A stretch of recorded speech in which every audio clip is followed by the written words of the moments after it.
Modern. Modern. Modern. Modern. We're prepping for a voyage.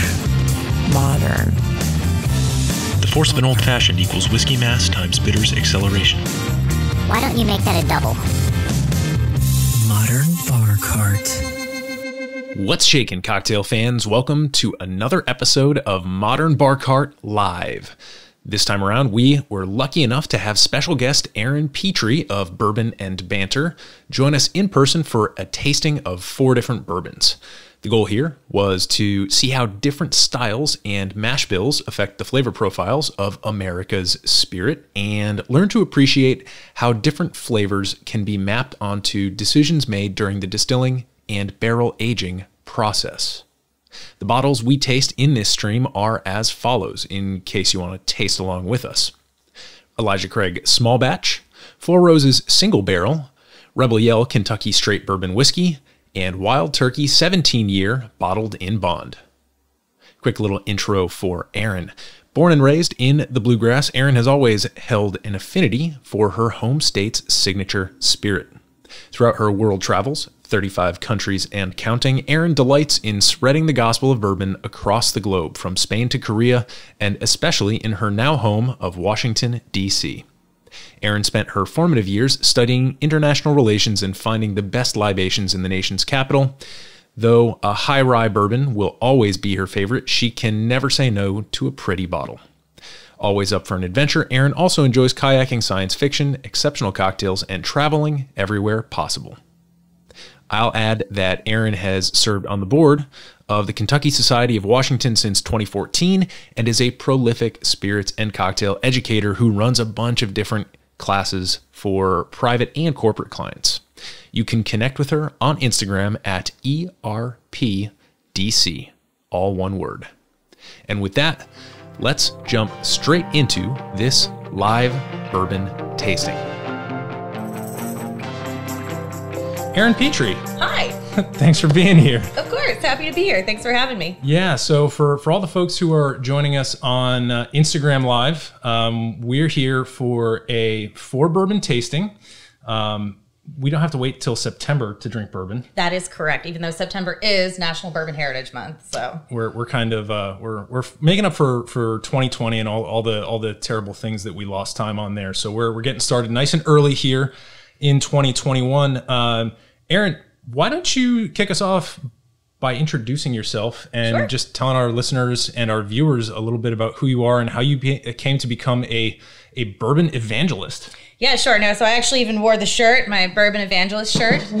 Some people might recognize this very common bottle. But so no, my name's Erin Petrey. I actually grew up in Lawrenceburg, Kentucky, down the road from the Four Roses Distillery, and on the other side of the county, 10,000 person county, let's be real, from Wild Turkey. Went to school in Lexington, but I've always had an affinity for bourbon, probably because I literally passed the Four Roses Distillery twice a day for every day, 17 years of my life. So, the mash in the morning is what I really like to smell. So I am a senior contributor for bourbonbanter.com. I've been with them for 8 years this August. I am the president-elect of the Kentucky Society of Washington, and then I also teach cocktail classes, but I do love bourbon, and really the way that I got into this is I drank a lot, and then I asked our editor, I submitted myself for consideration to be one of the first writers besides our editor, and here we are 8 years later. So that is awesome. I love the smell of mash in the morning. The closest I have ever come to that is I worked at a law firm, and they had their marketing office in the basement of this building, and it was the building right next to Espita. Yep. And so we smelled them making their tortillas in the morning, which was it's a different thing, but corn both times. Yeah, it is also definitely corn based. So So I don't have the mash in the morning. Well, that's awesome. Can you explain to our listeners and our viewers the logic behind what we have set up for us here and maybe just give us a brief 30,000-foot overview of the bottles? Yeah, absolutely. So to pull back a little bit, a lot of folks who are listening in probably know what bourbon is. But just to kind of lay that out, bourbon has to be made in the United States, at least 51% corn in the mash bill. And then the other parts of that mash bill could be malted barley, rye, or wheat. Most commonly, it is just malted barley and rye. So there are a couple of different permutations you can get from a mash bill. There's other ways, other things that actually go into making a bourbon because that's actually dictated by U.S. federal law. We can get into that later. But what I really wanted to highlight with today's tasting is the 3 different mash bills, the way that you can really get to a different flavor by the type of grains that go into it. And then I threw in a wild card at the end for an ultra-aged bourbon. So we're first starting out with Elijah Craig, which comes from the Heaven Hill Distillery, and that has your pretty standard, corn, a little bit of rye, a little bit of malted barley in it. Then we go over to the Four Roses Single Barrel, which is a high rye mash bill.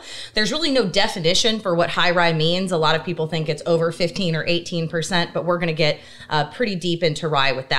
Our third one is going to be, now it is rebranded as Rebel Bourbon, probably way too long coming, let's be real, but this particular bottle was purchased when it was still Rebel Yell, and that is a wheated bourbon. Other wheated bourbons you might know are also things like Maker's Mark. And then finally, we have the Wild Turkey Bottled in Bond 17-year. That's also going to be your traditional mash bill, but this one has been aged for 17 years. So I wanted to show kind of how that ultra aging can impact the flavor. I like that. We've got bookending with traditional mash bills. Yep. And then we've got the high rye, and then the sort of light wheated is almost like our palate cleanser. So yeah, this is a really nice, very thoughtfully set up lineup. I am a huge fan of Elijah Craig. It's sort of my go-to sipper. I don't tend to mix with it. It's kind of like where I start not mixing. I mean, that's fair. I really love Elijah Craig, and I love Heaven Hill. I'm such like a Heaven Hill fangirl. I love almost everything they do. It's funny, when I was not of legal drinking age, the first handle of bourbon I ever killed with my best friend from high school was Evan Williams Black Label. So I guess, I started that out early. But, I really love everything from the Heaven Hill Distillery. I will say, though, that I do make cocktails with Elijah Craig fairly frequently. It is that 94 proof, and I like to do cocktails between that 90 to 100 proof in bourbon. So I do like to use that for cocktails, but I'll also drink it on the rocks. I'm also particularly fond of their barrel proof selections too. Yeah. Oh, of course. Yeah. So we also have joining us in the booth and in actually a quasi booth like setup for the first time, Modern Bar Cart co-founder Ethan Hall. Ethan, how are you? I'm good. I'm learning how to be the best listener I can be and not drop the ball in the stream. Yeah, let's jump in here, and I guess we should start with the beginning. Elijah Craig. Yeah, absolutely. And so just to give folks a little bit of context too about, how I'm going to be talking about some of the flavor profiles in these. If you go to bourbonbanter.com in our shop, we also have downloadable flavor wheels as well as tasting mats. We have a 3 whiskey tasting mat. We also have a 4 whiskey tasting mat, but because, it's 2021 and I'm a millennial, I don't own a printer. So I had these ones already printed out. So we're going to be scrawling on the back, but you can download those and use for your own bourbon tastings. And really the bourbon flavor wheel is really great because it really helps you mentally drive to tasting notes. Because a lot of people say like, well, how do you get sawdust or grass or coriander or fig or the much maligned marzipan out of... Also, we have a shirt that says Marzipan AF on it. So love that one. But, so the way to really start understanding and developing how to pull out those potentially more esoteric tasting notes is to use a baseline like this flavor wheel. There are 5 major flavor categories or families when you're tasting bourbon. You've got your wood, obviously from the barrel, from the charred oak, from the vanillins, the caramels that go in to that. The grain, obviously what's coming from your mash bill. Your sweeter aromatics, so that's going to be more like those maple syrups. Again, some of that caramel, honey, and then also moving into kind of those darker notes of chocolate mocha. Then you'll go into your spice. A lot of the spice is pulled from rye in the mash bill. So you're usually going to get more of those spice notes when you have a higher rye mash bill, but they're also still present in ones with lower rye content. So those are everything from your minty to your baking spices, anisette. And then finally is your fruit and your floral notes. So, you know, I actually have had bourbons that taste like banana. You more often will probably hear stone fruits, you know, apples, that sort of thing. So those are the 5 kind of categories. And so that's where you can start looking in and pinpointing those more specific tasting notes. That's awesome. Have you done this before? Yeah, I never. I'm just kind of like, you know, just kind of figuring it out this time. That was the most succinct and specific explanation of bourbon flavor categories I think I've ever heard. So everybody, it's been tough during the pandemic, and everyone's trying to make money the way that you can. So if you want to support me, you can find me on OnlyFans pouring bourbon on my feet at much maligned marzipan. So yeah. If you want to see something like that, that's where you got to go. TM pending. All right. So should we? We should. Yeah. You know, I will say though that my bourbon bunker, we're starting that way. So left to right. Yeah. So we have these bottles here. This is the order so you guys can see them. And then it's also this way for us too. And you know, I will say that my bourbon bunker has taken a real hit during the pandemic, but I've also done a good job of keeping the stocks up. Thank God for the direct to consumer market, as well as places like Sealbox who can ship anything they want. That's and DC right. for being the wild, wild west of the liquor world. Yeah. DC, Cheers. we're doing just fine. Man, I love when you walk up to a spirit and it's like an old friend. Yeah. It's just such a familiar aroma. Old friend or old enemy? Frenemy, maybe? Not in this case. Not in this case. No, there are some like that for me. So what traditionally do you get when you nose Elijah Craig? Yeah. So, you know, honestly, the first thing I get is really a lot of that kind of like fruit, more on the stone fruit side, like an apricot, if you will. Less a dried version, more as a fresh version. And I will say, you know, as a tip, when you do nose any sort of spirit in general, but especially, you know, with whiskeys, because that's my bread and butter, it's always good to roll between your 2 nostrils, because you will have a dominant nostril at any given time in the day. So in order to get that full bouquet from the chimney out of the Glencairn, you're really going to want to make sure that you roll it between your nostrils. Yes. And you can also find me sniffing bourbon at Dominant Nostril on OnlyFans. So I'm like building out your entire brand here for free. I'm going to have to charge royalties here.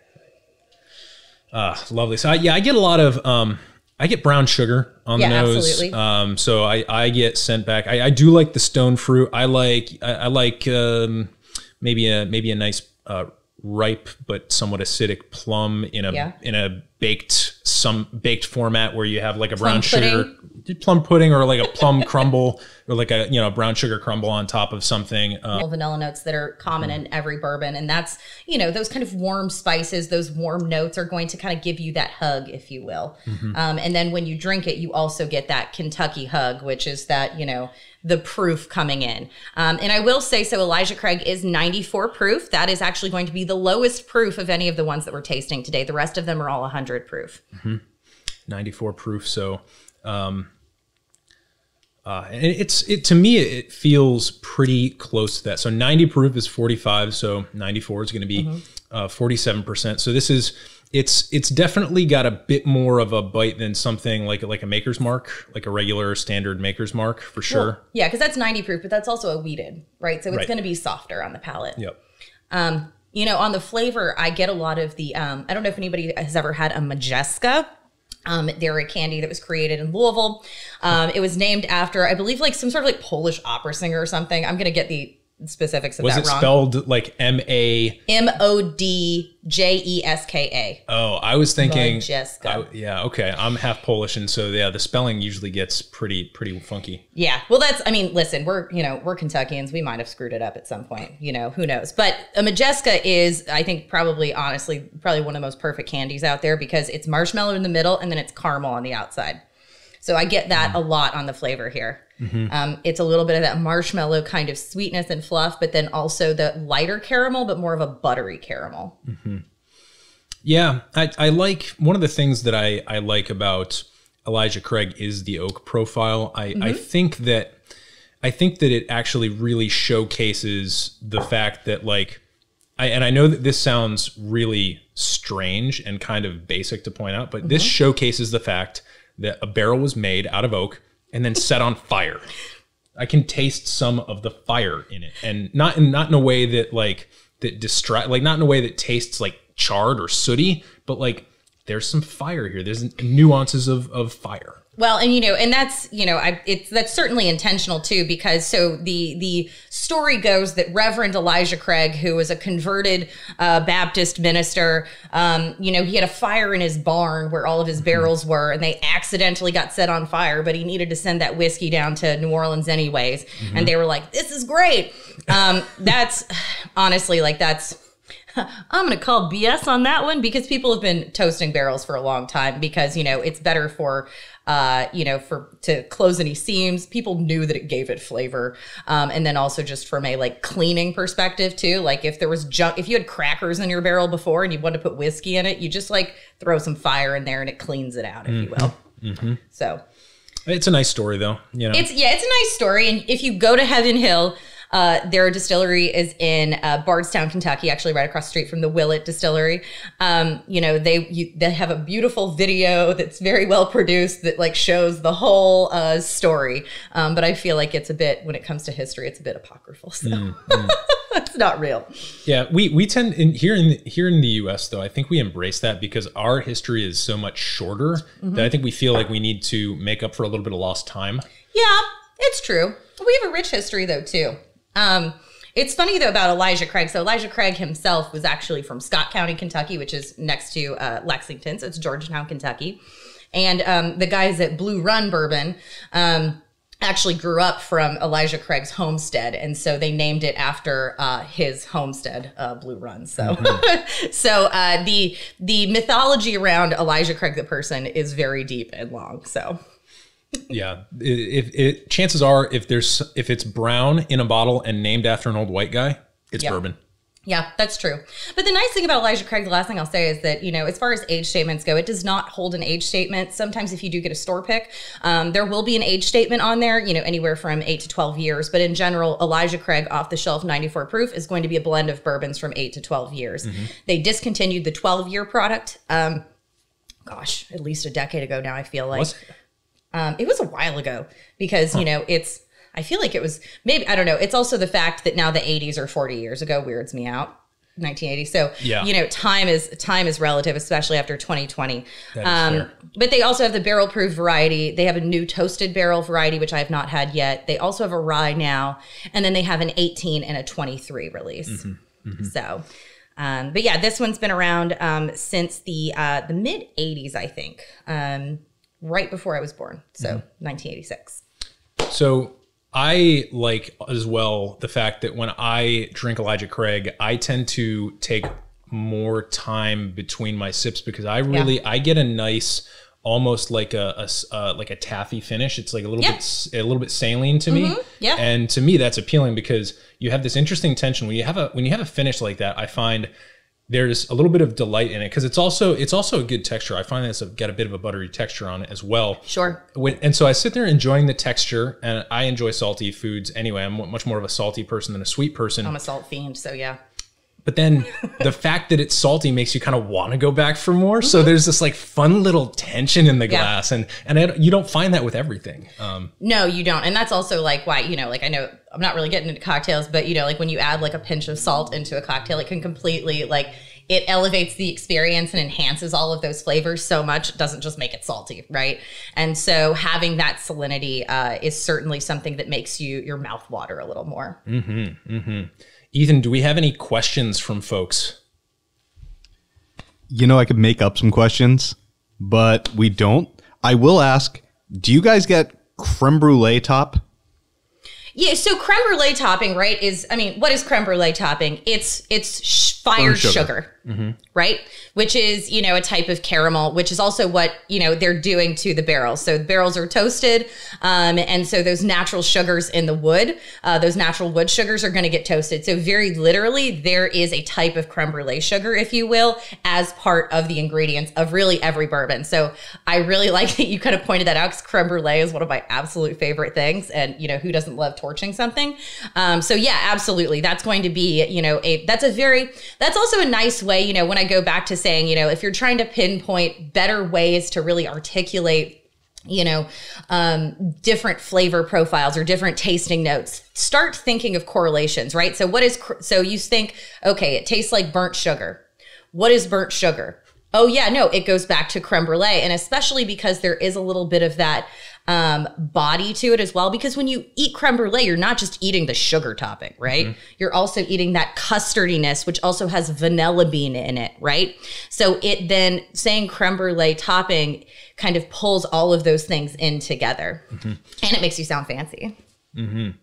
I think tasting notes are actually really important, in that a lot of people tend to, I think people tend to oversimplify them. And when I think there's another impulse, if you are somebody who maybe is just starting out on your journey and you don't necessarily get some of these notes, you can be like, oh my God, how pretentious is this person talking about creme brulee? It tastes like bourbon, doesn't taste like creme brulee. But I think you can get to a point once you develop a basic sort of I guess fluency with it, to where you can actually start making them useful again, but still specific and not pretentious in a way. In taste also, it's very personal, and it brings you to different places, and it's very much rooted in memory, right? The one that I love to talk about a lot is that Derek Brown uses all the time. He's like, somebody I know said that this tastes like Japanese milk candy. And he's like, what the heck is that?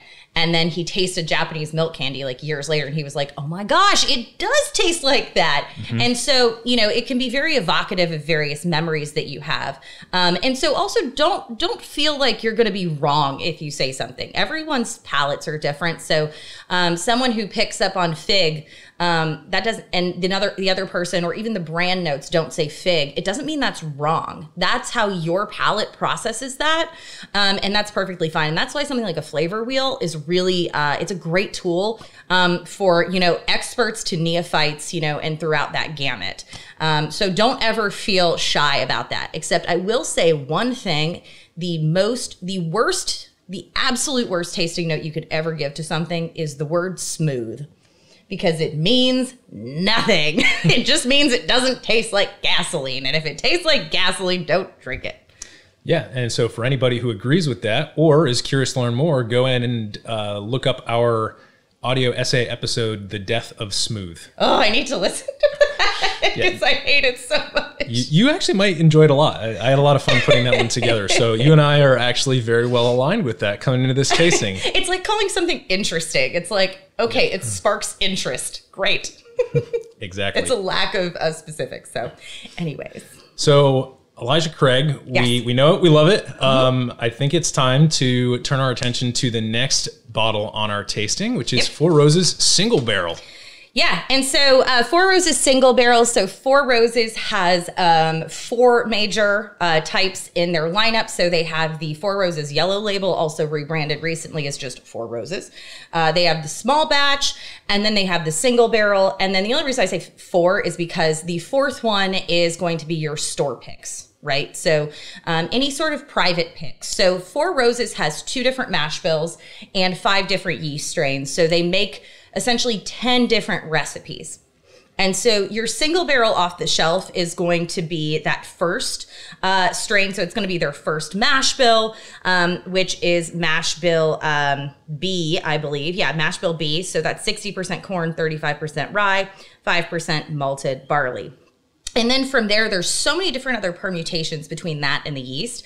And then also every single store pick for Four Roses has an age statement on it, and it will have that recipe. So there are diehard people out there who are like, I am OESK, I am OBSQ. Oh my goodness, that sounds like Enneagram or Myers-Briggs type thing. It does sound like Myers-Briggs, I know.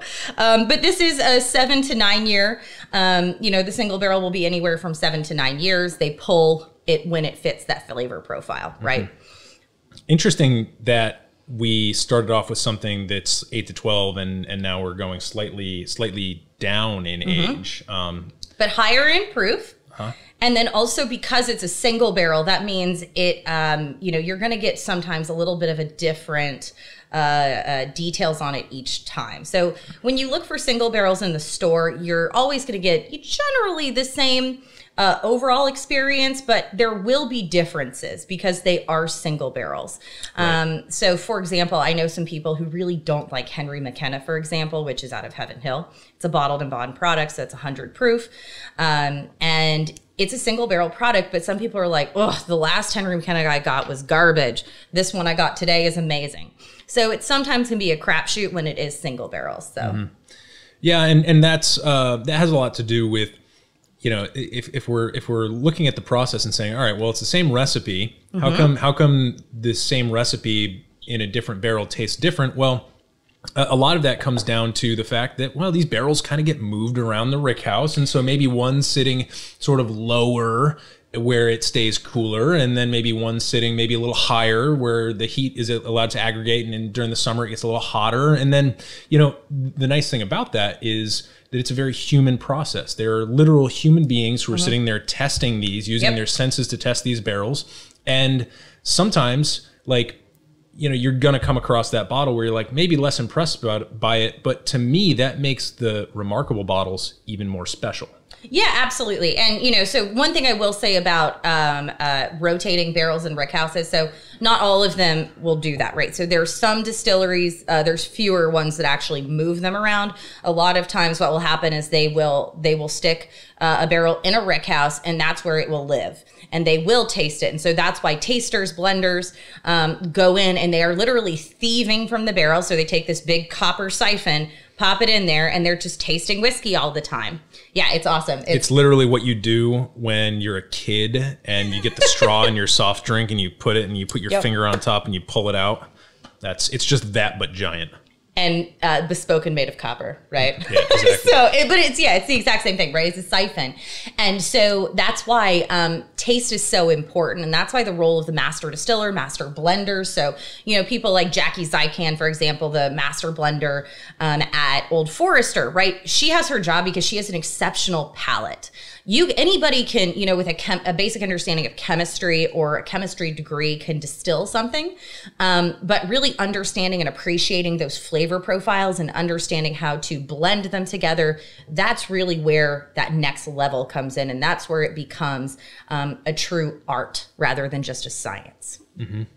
Yeah. And the funny thing is, it is science at the end of the day. It's all molecules, but the art is that humans are imperfect, and so if we can manage to take those molecules and arrange them in a way that somehow makes people very happy, then that is both science, but also a bit of a miracle. Yep. And so for this one, on the nose, what is characteristic about the B mash bill and the this particular yeast strain is that it has more fruit. It's a little bit of delicate fruit forward, but I also get a lot of nuts on it as well. So for me, I kind of get that like non-salty trail mix. Fair. Ooh, I like that non-salty trail mix. So I feel like half the time it's like, well, there are chocolate chips in it. No chocolate chips. I'm just saying like some pistachios, maybe some hazelnuts, some pecans, cashews, and then throw in some like dried cherries and cranberries, maybe some pumpkin seeds, who knows? But that's really kind of what I get out of this. I see where you're going with the more delicate fruit. I almost get like an unripe apple skin smell to it.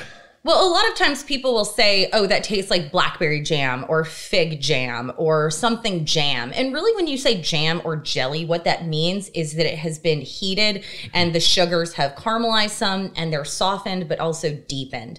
So then when we're talking about fruit, there's always this kind of spectrum and continuum of, yes, you have your unripe apples. You also have your apples that are more like the mealy Macintosh versus the tart Granny Smith versus versus like a Honey Crisp apple. And then if you did, apple slices with lemon, or you did a apple stewed in butter and caramel, or if you did an apple pie. Those are additives of things like butter and spices, and then even kind of that flaky pastry if you have like an apple pie. But then if you have apple butter, for example, that's a totally different experience as well. And so that's why I really like to implore people to really just kind of go back in their memories and be like, all right, I know what this tastes like. What does it taste like to me? Like Ethan was saying, creme brulee, sometimes, that Japanese milk candy, saltwater taffy. These are all evocative of experiences too, and things that you've eaten. So, yeah. I like the fact that this is high rye and you do actually get some of the rye notes on the nose, not just on the palate. Sometimes when I walk up to a high rye bourbon, it wants to walk and talk like a non-high rye bourbon on the nose, and then the rye comes in and kind of slams you on the palate. Here, I get those almost minty qualities of the rye, or more, maybe just south of mint. Maybe we're talking more of like a caraway. Sure. Well, it's funny. So when you talk about rye as well, so rye will always give you that kind of spicy notes, right? That's the number one characteristic of rye, whether it's a rye whiskey or rye in a bourbon mash bill. But it's so funny. The silliest and probably most oddball tasting note I've ever gotten on rye whiskey itself is dill. And that's really characteristic of a lot of ryes that come out of MGP. And so even though I do love dill pickles, so that would be wonderful in like a Bloody Mary, for example. Yep. That would be banging. A Bloody Bardstown or wherever MGP is based. Some people, that's Indiana. in Lawrenceburg, Indiana. Indiana, right. Yeah, and then it's funny because that's a great segue because MGP just purchased Luxco, which makes Rebel bourbon. So... And for anybody who wonders what MGP stands for, it's a Midwest grain products, but it used to be called something different. I don't know. Oh, Seagram's. Oh, yeah. No. I'm sorry. So I was like, where are you going with that? So Seagram's actually, it's funny because Seagram's and Four Roses together, that is also a connection. So Seagram's owned Four Roses for a really long time. And then Seagram's decided to really stop production on the Four Roses line and focus on their blended whiskey. So like I said, I did grow up down the road from Four Roses. So I saw the changes in the signs where it said Seagram's and then it went down and there was no sign for a while. And then it went back up as Four Roses. And so I remember like the hordes of like Japanese businessmen who actually would come in. And after the acquisition by Kirin, so it's owned by Kirin now. And so it was just funny to watch all of that firsthand, especially the expansion of the distillery and the visitor center, because the Four Roses distillery, as it is today, that original building was built in 1910, and then they've gone through some various expansions in subsequent years. But they only started making Four Roses again much later. But what we really owe to Four Roses, like for that new legacy of Four Roses, is a really premium product, is their former master distiller, Jim Rutledge, who is now doing his own distillery, the Rutledge Distillery. And now because he built the brand for 20 years from 1995 to 2015. And then now Brent Elliott is at the helm and, continuing to do great stuff. But the one thing I will say about Four Roses is that if you like bullet bourbon, you will like Four Roses, because bullet bourbon was sourced from Four Roses for a very long time. I did not know that. That's fascinating. It says Lawrenceburg, Kentucky on the bottom and Lawrenceburg, Indiana on their rye. So they pulled from MGP as well as from Four Roses. And now they have their own distillery over in Louisville. So beautiful. So on the palate, well, what do you primarily get on this? I mean, to me, it certainly comes out as a high rye bourbon, or high rye bourbon. So I mean, again, I get some of those kind of minty qualities, if you will, a little bit of that zing, because I think a lot of times people will associate mint with wheat. I'm sorry, not with sweet. I'm sorry, not wheat, with sweet, because, they're like, oh, it's mint. So like a mint julep or like mint gum. But mint is also kind of that freshness, kind of like that when you kind of like blow, if you have some gum and then you like blow air out, it's like cooling almost. Yeah. I get a little bit more, and not in a bad way, but a little bit more bitterness and body on the Four Roses single barrel than I do on the Elijah Craig, for sure. Yeah. I think that's more of kind of like on the butterscotch side, if you will, like a little bit more kind of roundness and a little bit more depth. So, and yeah, I think a lot of that is contributed to, or from the rye. in the mash bill. And I could similarly like make and when I say bitterness, I don't mean like gentian bitterness. I mean like chicory or something like that. Yeah, absolutely. Yeah. Well, it's funny because I think a lot of people also like to associate the word bitter with bad. Mm-hmm. But bitter is such an important taste receptor and such an important part of a really well-developed flavor. So yeah, true dat. Yeah, so the nice thing about Four Roses Single Barrel to me is that it certainly, I find, encourages you to sip slowly in a different way than what I was describing with the Elijah Craig a few moments ago. To me, this encourages you to sip a little bit more slowly, because it's a little bit higher proof. So maybe it encourages a rock, whereas you might just want to do the Elijah Craig neat. But it also encourages you to sip more slowly in that it warms differently and it sticks around on your palate in a different way. I find that as you experience the finish, you get some almost some more desserty notes, but also a little bit of white pepper, and it's really, really pleasant to me. Really pleasant. And it warms in the kind of like upper back half of your palate rather than like the lower front half. And that to me that's a little bit more. It's less urgent, if that makes sense. Right, it's that slow burn. Yeah, it's very. This is like this is a winter bourbon for me, whereas like Elijah Craig's almost more of like a spring fall. Yeah, no, I mean, listen, I'm going to be honest. Like sometimes people are like, I drink bourbon in the winter time because it's cold. Yes, you can always have an alcohol coat or a whiskey coat. But for me, whiskey is something you can have all year long. But yeah, no, I absolutely get how kind of those deeper spice notes. But think about like when you would drink something like mulled wine or a hot toddy, things that have those spices to them, those warming spices, versus that kind of lighter mash bill where it doesn't have as much spice from the rye. Yeah. I totally agree. So we've got your classic mash bill. We've got your high rye mash bill. And now we're going to take a quick moment to thank our first sponsor. Guys, we have a sponsor. So for those of you joining us on YouTube and Facebook Live and all of the horizontal video formats, you're going to see a really nice screen overlay right now for Near Country Provisions. And Near Country Provisions is basically a CSA for your local farm-to-table meats. And I was reached out to by Adam from Near Country Provisions, who actually he and I met at an event called Emporium that DC folks might remember. Emporium, right? Emporium. Yeah. Held at Union Market in the before days when we could actually be together. But Adam has teamed up with a bunch of amazing local farmers. So first caveat is that this is sort of local to the DMV region. They do have some resources for you. If you reach out to us, I can put you in touch with resources if you're not in the DC region. But for those folks joining us here in the DMV area, this is the sort of thing where you basically you go to nearcountry.com and you can select any number of packages. You can get just pork, just beef, or a combination. You can get any number of pounds delivered. You can do cool add-ons.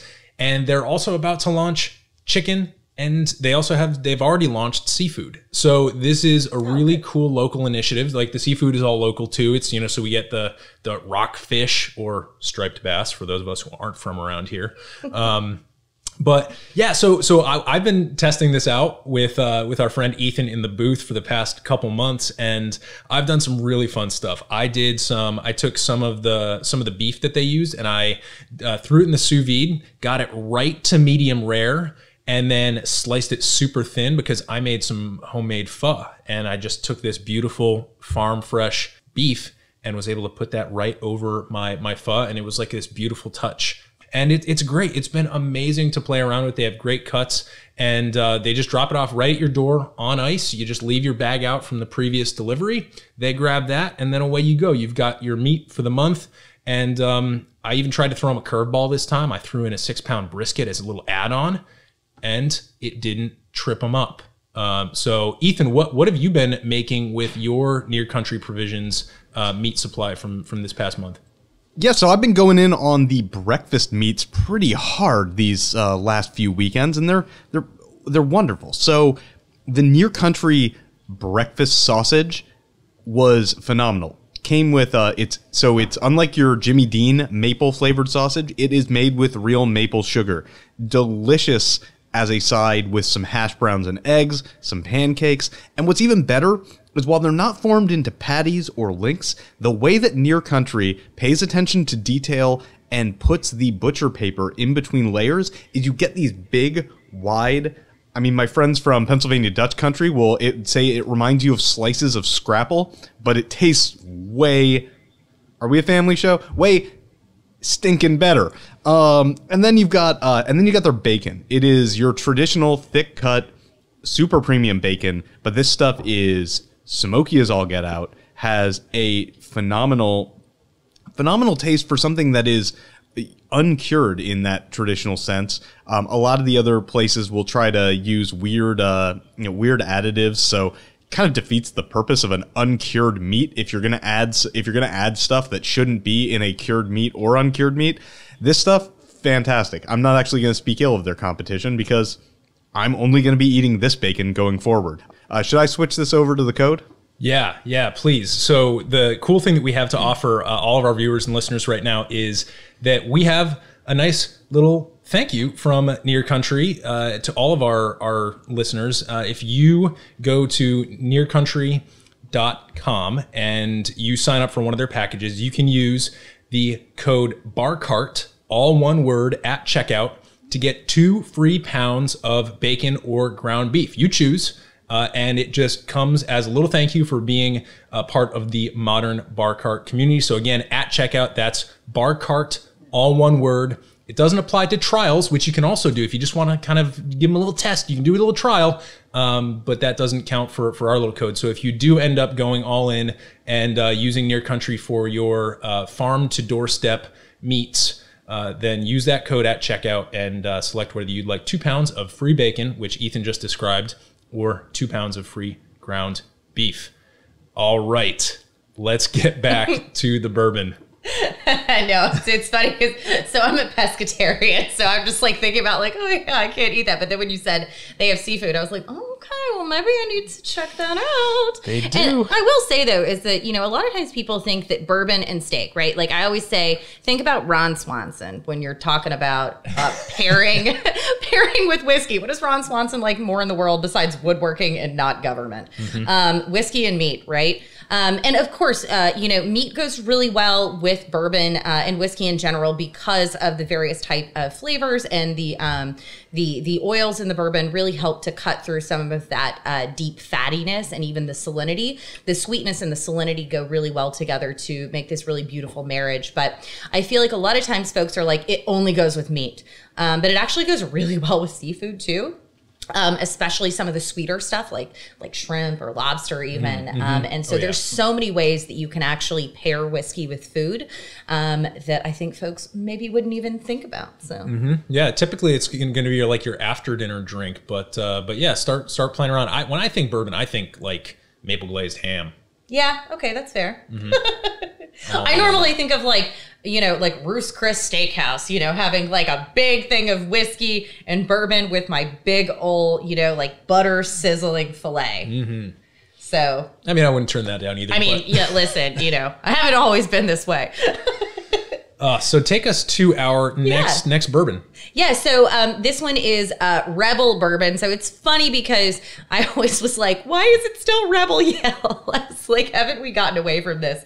But Rebel Yell is like an old school a brand that Luxco brought back. Luxco was actually recently acquired like 3 weeks ago or something by MGP.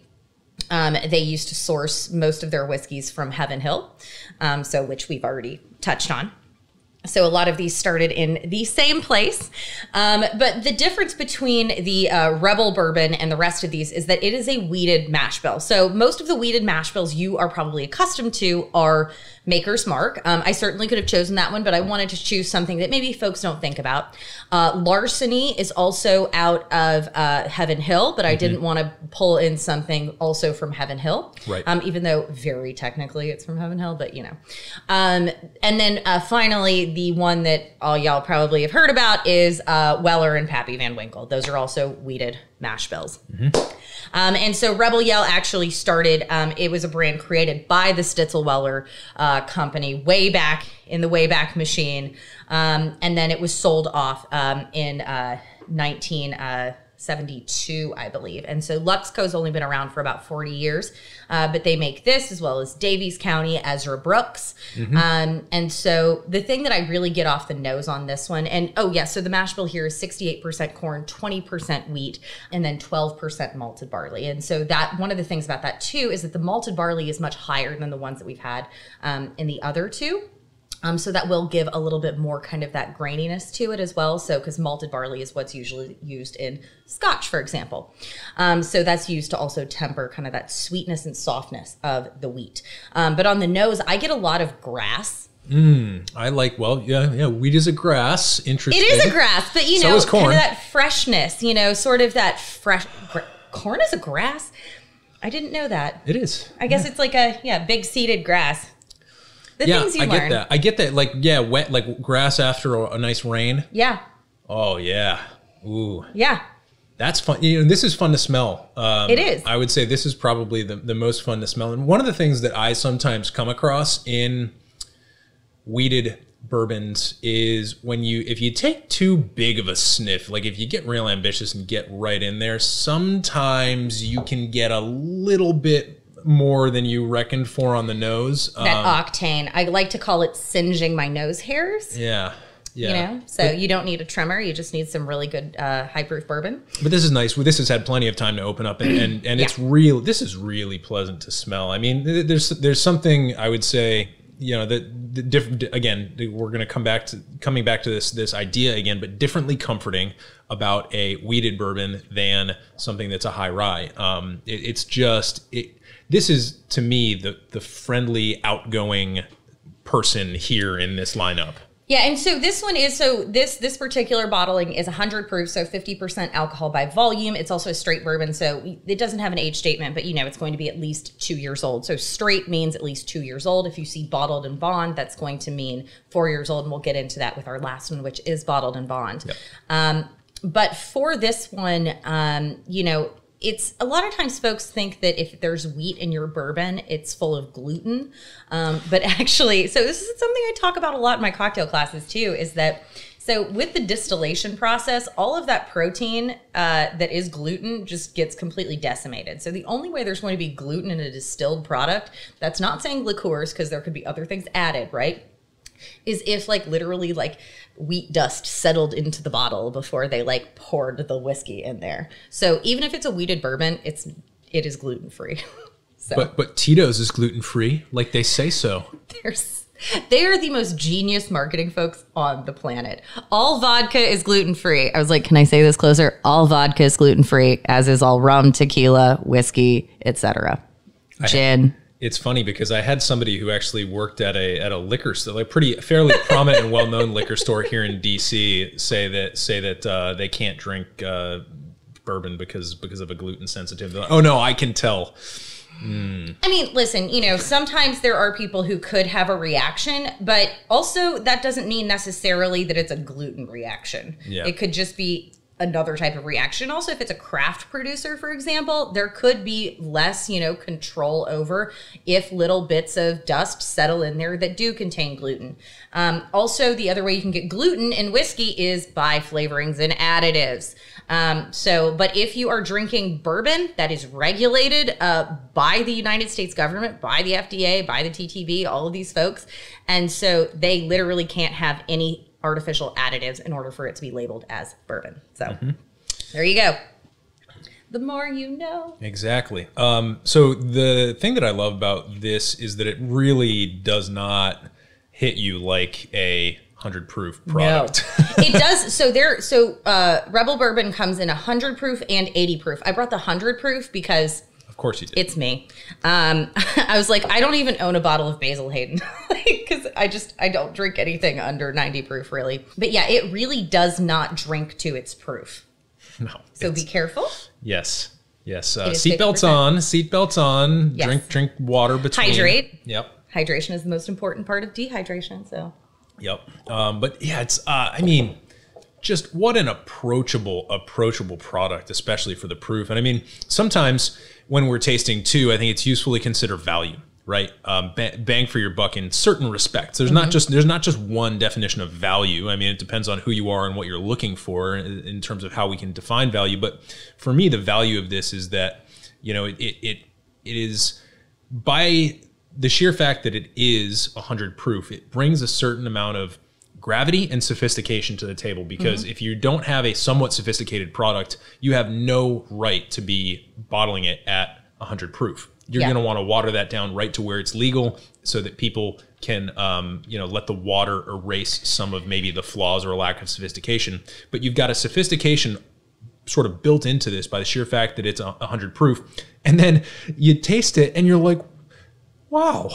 Like, yeah, you would have no idea. How nice. Well, and there's also whiskeys out there that are below 90 proof that drink like they're higher, and that's not necessarily a good thing. No. So let me just put it this way, is that if there is a high proof that drinks lower, that's good. That's a quality marker, right? If there is a low that feels like it drinks high, that means it's probably crap. Because that means it's not aged very long. It's not well blended. A lot of your bottom shelf bombs, if you will drink higher proof. That's where they'll kind of like, oh my gosh, like what did I just drink? I drank gasoline. Yeah, it feels like you got punched in the chest. Yeah. Yeah, and now I'll caveat this by saying that I work with a lot of craft distillers. I love craft distillers. I love craft distilling. I think it's a super, super important part of the American landscape. Yep. And if you put a gun to my head, I'm going over to the craft guys. That said, when you drink whiskey from a lot of bourbon or other types of whiskey from a lot of craft distillers, this is where you're bound to encounter that. And maybe they will try to explain it away by saying like, oh, it's very peppery. Or so this is something just to be on the lookout when you're dealing with these craft distillers. They're still figuring it out, and that's okay. It's okay for them to be figuring it out, but it's also okay for you not to spend $70 on a bottle that you don't like, and then just go to the liquor store on your way home and pick up something like this. Well, I mean, that's also, time is the most expensive ingredient, right? Totally. And you can't control for it. All of this hyper aging stuff is gimmicky AF. Yeah, I'm sorry, but like you can't throw some wood chips in and expect it to taste like something like a Four Roses or an Elijah Craig. You can't do it. We could argue about that for a long time, I'm sure, with some people, but I really am not for the gimmicks. It's like, just let it go. Don't force it. Let time do its thing. This is a proven process, but it does take time and patience. And I understand that places have a bottom line to hit. So that's why I always really like to, especially with craft producers, I like to patronize their products that aren't aged. So gin, vodka, liqueurs, rum in some cases, agave spirits, etc. So it's definitely an expectation that should be tempered. Yeah.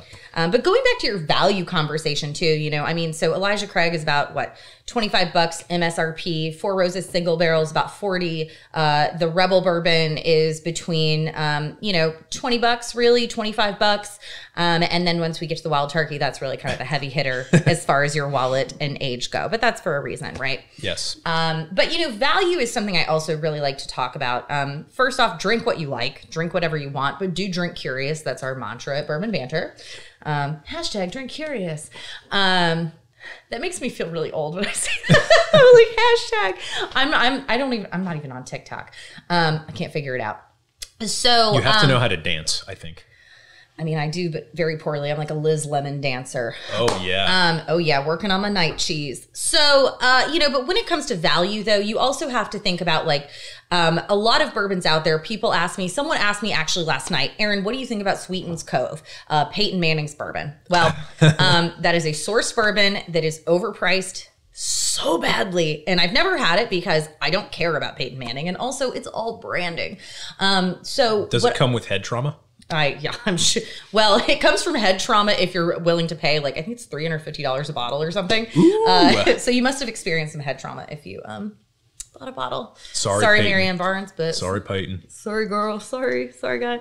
But no. So I mean, like, for example, I even saw this thing on sale the other day. They were importing it from France. They wanted to charge €50 plus €40 shipping for a regular Buffalo Trace bottle with a fancy cardboard tube. It was regular Buffalo Trace, but it cost you €90 to get shipped to your house here in the US for just regular Buffalo Trace, which is $20 MSRP. So just be wary as a consumer. A lot of bourbon has a lot of storytelling, marketing, and branding. So always start. I don't necessarily say a bottom shelf, but start with what you could afford. Don't think that you need to go out in the secondary market and spend $200 for Weller Special Reserve, which should be selling for like $20 for a 175 for a wheated bourbon, when you can try other wheated bourbons that are readily available at MSRP, such as the Rebel Bourbon from Luxco. Maker's Mark is an excellent one. Larceny from Heavenly Hill. That's my favorite, yeah. And so it's funny though, because like Larceny doesn't hit with me. Makers are my folks. So again, palates are always different. So start understanding what you like. And the reason why I wanted to talk about the various mash bills first was because, once you understand the type of mash bill you like, then that can start guiding you into what other things to try. Exactly. And I think, you were saying drink curiously. Well, part of drinking curiously is being informed. And so if you know the mash bill that you like, when you can walk up to a bottle you can do a little research on and understand that has a mash bill that's different from what you normally like. Even if you don't end up liking that bottle, maybe you can understand why, and that's a data point for you. That's something that's an arrow in your quiver going forward. So that's important. But yeah, on the finish for me, this is like nice, and it's like honey and apple. Yep. Or honey crisp apple, or it's just so pleasant, so easy, and I truly love it. So yeah, those are those soft wheat notes. And I usually ask folks to try this whenever I do private bourbon tastings, because everyone's had Maker's Mark and people usually have preconceived notions about it, right? Even though I do think it's an exceptional product. My fiance and he actually told me on our first date, he said Maker's Mark and Veuve Clicquot are the Coca-Cola of their their respective industries, in the sense that it's the same thing. Everywhere you go, you always know it's going to be good. You know what to expect. It's kind of the, poster child for the category, if you will, broadly. And it's, it's not priced too crazy. It's not a low dollar product. It's not a super premium product, but it's kind of in the middle. Yep, you know exactly what you're getting. I don't know, there's something about Maker's Mark that always tastes a little waxy to me. Yeah, that's fair. And I actually get a little wax on this, but I think that, so for me, a lot of rye whiskeys will taste a little waxy to me. This one tastes slightly waxy to me. But I get what you're saying, but I feel like one of the things, if you do like wheated bourbons and maybe you don't like Maker's itself, try some of their finishing series, their private selection, because that's a great way to learn how wood really plays with the flavor profiles. Yeah, I wasn't serious. That was just a wax joke, because they dipped the bottle. But I missed it, but it actually does. Like, this one actually does have a slight waxy taste to me. It does. Well, by the way, though, you can thank Margie Samuels, who's the matriarch of the Samuels family, for that whole branding process. She's incredible. So if you guys have some time, look up Margie Samuels. She is a pioneer, and she is the mastermind behind the Maker's Mark brand. Beautiful. So I think it is that time for us to come to this this very, very special final. I'm gonna cleanse my palate here. So this one is near and dear to my heart for so many reasons. Once again, I grew up in Lawrenceburg in Anderson County, in the same county as Wild Turkey. Eddie Russell and Jimmy Russell are the two, first off, the nicest humans. Jim Rutledge is also an extremely nice human, but all three of those guys, actually, all the master distillers in Lawrenceburg are the nicest people in the world. And they know their bourbon. And so, Jimmy and Eddie do a wonderful job. I mean, granted, Jimmy is like in his 80s now, and so he's not the master distiller anymore. Eddie took over for him in 2015. But the Master's Keep is a series that came out to really kind of, play with that ultra premium market. The first one that they had in that kind of vein was Kentucky Spirit, which is the coolest because it has this like turkey fan bottle. Oh yeah. It's beautiful. But this particular Master's Keep is a bottled and bond 17-year, 100 proof. It's almost old enough to drink itself. I know, right? So this was actually, I believe, done out of the Camp Nelson warehouse. And so there's this whole thing about warehousing, which I guess you could get into about like terroir or whatever with bourbon, but I feel like my brain just can't handle that. Half the time I'm like, I really can't. Some people do, especially with Elijah Craig. They have a lot of different warehouses. So people have, affinities or loyalties to various warehouses. But this one was from the Camp Nelson warehouse. The other one is Tyrone warehouses, which is actually on property at Wild Turkey, whereas Nelson is in Jessamine County. So yeah, this one does retail for $175. You might not be able to find it anymore on the shelves. There were about 15,000 bottles. I actually think it was 14,400. But it's a truly... I feel like it's a remarkable bourbon for its age. If anyone has ever had Pappy 23 or other hyper-aged bourbons, they can sometimes taste like you just had a sip of bourbon and then threw a bunch of like wood chips in your mouth and started chewing on them. Mm-hmm. But this one I feel like really is more measured with the oak. In the sense that it doesn't just taste like I put charcoal in my glass. Mm-hmm. The nose is sort of cedary to me. It's got absolutely. some. I mean, you kind of get the fact that it's different right away without even having to taste it. And it's a fun bourbon. And the reason why I threw this in here, and I know that, folks watching along probably won't have access to this one in particular, but look for something that's maybe a little bit different, something that is longer aged. You don't necessarily have to, sell a kidney for it because there's so many options out there. But understanding how the extended aging process really does impact the flavor, I think is important because then you can understand the difference between a straight bourbon, which is 2 years, bottle and bond, which is a minimum of 4, and then ones that actually do have an age statement like this one. Mm-hmm. If you could go back in time and like talk to people, 200-300 years ago who were first making bourbon, mm-hmm. like, can you imagine the conversation that you'd be like, all right, so listen. In a couple hundred years, this stuff's still going to be around. Mm-hmm. And people are going to be all about it. And they're going to be so into it that you're going to have a bunch of warehouses and they're going to track down which one you keep it in. And if it's in this one, they're going to love it. But if it's in that warehouse, it's fine. They're not going to want it. I feel like more than anything is that so whiskey in this country, and let me throw in my kind of like history professor hat here. So the reason why bourbon is America's native spirit is because it's so nice, right? Wow. Isn't it crazy?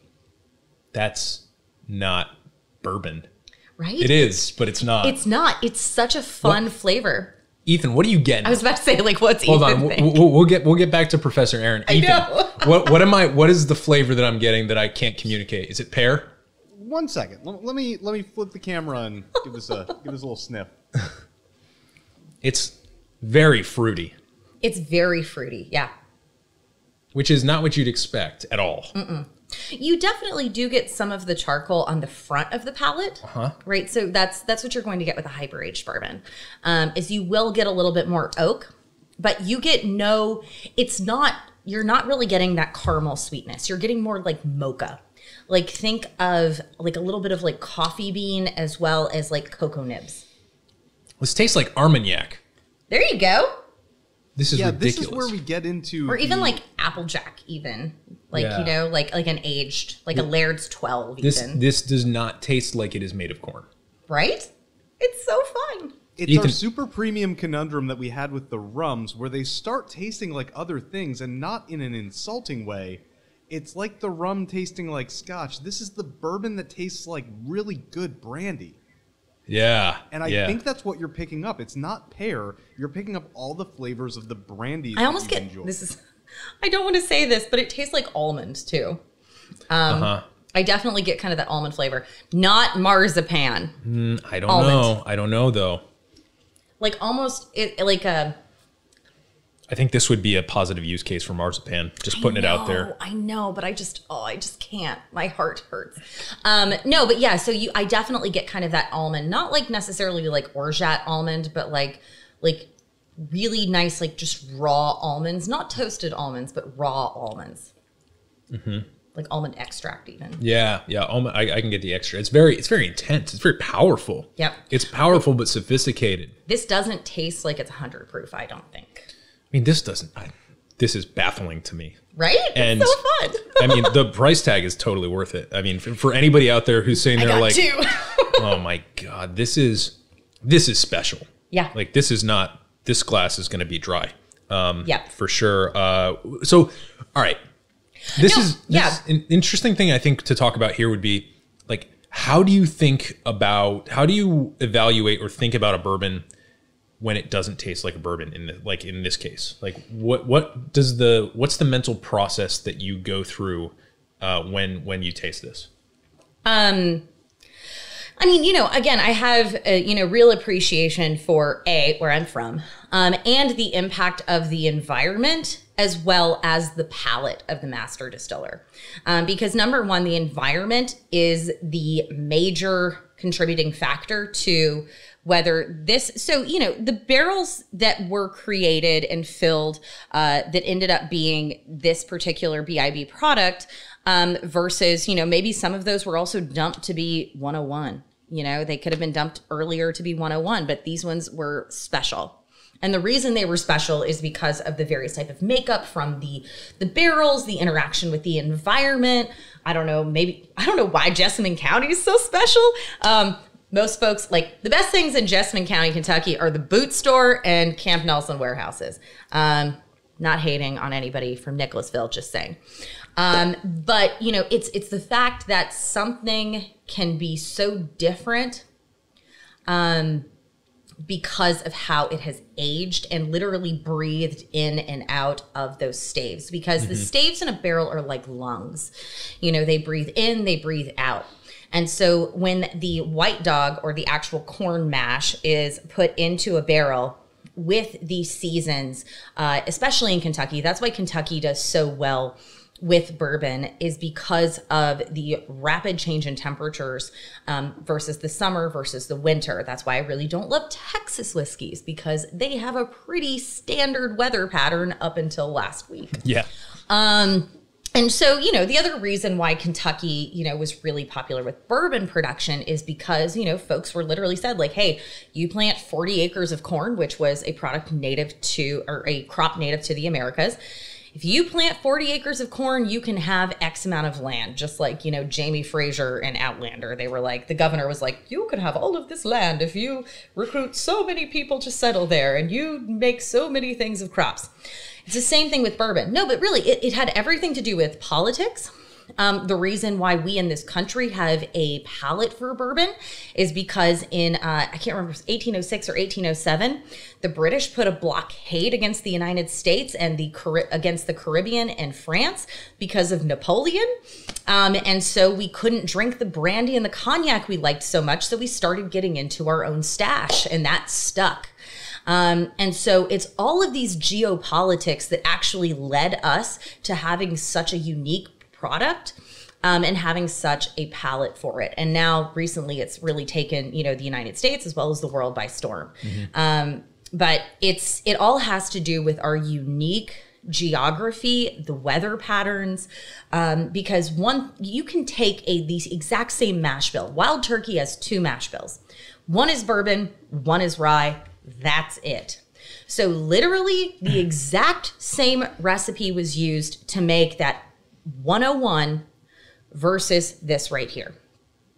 So I think that's crazy. Yeah, it's something. Yeah, it's a miracle. Like going back to like what we were talking about earlier. It's science, but it's also a miracle, right? And when I taste something like this, where there's so much going on, right? It's smoky. It's a little bit cedary to me, like you get some of that mentholation, but then you also get this burst of fruit that like, no offense to these other folks over here, but the fruit in this is like more than any of all of these combined in here. And it's fresh. It's like biting into maybe not a peach, but like the equivalent of biting into a juicy peach, just the intensity of it.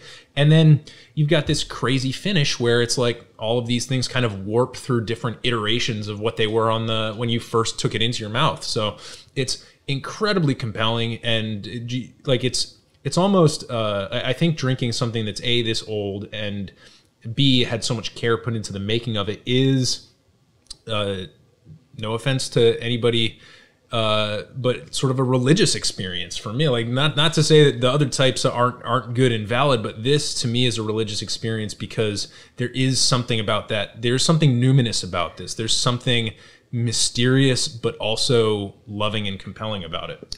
Yeah, and I mean, listen, my middle name is Russell. The Russells are the master distillers at Wild Turkey. We still need to figure out if we're related. I don't know really if we are. One of our co-founders is Russell also, but that's his first name. Yeah. Ours was a family last name, so we actually had a dry goods grocer for a long time in the family, MC Russell, who actually also sold a lot of bourbon. Did he spin records? Feel like, Did he spin records? He did not. MC Russell, no. It was Milton Culbertson. The whitest name on the planet. But no, I don't know why I feel such an affinity for Wild Turkey. Maybe it is because I'm from there and I know the guys, but it's also because I feel like with their product, I always just get a different experience. 101 is an excellent product. Rare Breed's a wonderful product. Kentucky Spirit. And all day, every day, Russell's Reserve is on the shelf, and it is one of, my absolute favorite products out there. So I think that Wild Turkey sometimes gets a rap for being like, I don't know, old man bourbon or like redneck cheap bourbon. But I think now they're getting their day in the sun as a truly exceptional brand. I mean, granted, they were acquired a couple of years ago by Campari. I really don't. Yeah. I mean, I don't give Matthew McConaughey any credit for anything they're doing. But I just really think that this is the result of people doing for decades, what they're good at and what they know and they love. And I feel like this is an excellent example of, the mash bill is very important, but it's also has everything to do with the palates of the people in charge. Yeah. Yeah. Well said. Thank you so much for sharing not only the first 3 bottles, but especially this very, very beautiful Wild Turkey 17-year with us. Erin, is there anything that you would ask of our listeners if in the bourbon space or in terms of like contact info you want to drop so that people can keep in touch with you and maybe join some of the cocktail classes that you do? Yeah, absolutely. So you can find me on Instagram at ERPDC, Erin Russell Petrey, District of Columbia. You can also find me at bourbonbanter.com. Also, be sure to give us a follow on all of the social media platforms, Bourbon Banter. And then also, you can also message me on Instagram, or you can catch me on email, erin.petrey, Petrey, @gmail.com, for custom cocktail classes as well as custom whiskey tasting experiences where I will go very in depth into all of the mash bills as well as show you how to taste, pair with food. I go even more in depth into the history of each brand and kind of the history of everything. I actually teach a class called History of the World Through Booze as well, because it's funny how much our today landscape has been shaped by alcohol in the distillation process. But yeah, thank you so much for having me here, Eric. And always, I love using your bitters as well in all of my bourbon cocktails. They're beautiful. Beautiful, beautiful. Well, thanks so much for being here. We got to get you out of here because you're actually off to go teach a class tonight. So yeah, this is serious. To anybody who enjoyed Erin today on the live stream or on the podcast that'll be coming out soon, definitely hit her up because she does a lot of classes. And this is the perfect sort of thing if you are in the doldrums right now and you have to put together a happy hour for your company or something like that. This is the absolute perfect thing. She is an absolute wizard, and we are so lucky to have her. So, Erin, thanks again. And for everybody listening, you can check this out over on the show notes page over at modernbarcart.com/podcast. And eventually, when I get my act together, it's going to be on our YouTube channel as well. Hopefully, we've got sound this time. Ethan, thanks for being here, bud. Code BARCART at nearcountryprovisions.com. Awesome. Yeah, hit up Near Country. Cheers.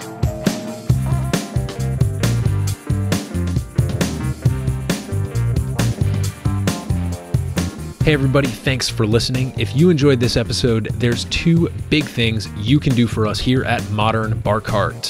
One would be to tell your friends and family if you think they'd enjoy listening to us talk about cocktails. And if they don't download podcasts, they can always stream our episodes on their desktop directly from the show notes page at modernbarcart.com. The The other thing you can do to help would be to head on over to iTunes or wherever you download your podcasts and leave us a review. 5 stars are great, but we're more interested in your feedback. And the beauty is, the more reviews we have, the easier it will be for other folks out there to learn about our show.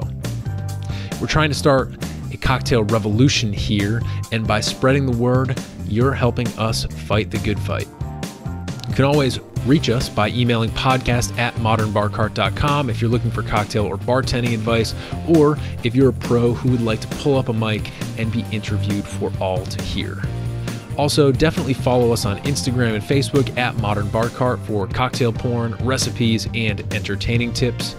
And keep an eye out for new product releases and special offers, which are happening all the time. We love our listeners, and we really enjoy giving you exclusive discounts and sneak peeks at our latest and greatest cocktail projects. This episode may be over, but for you, the mixological fun and adventures are just beginning, so remember, folks, drink responsibly and experiment boldly.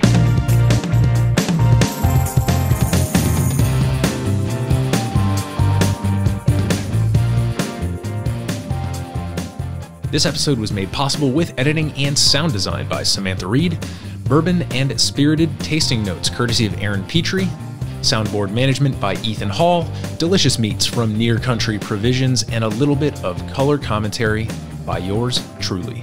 This has been a Modern Bar Cart production, copyright 2021.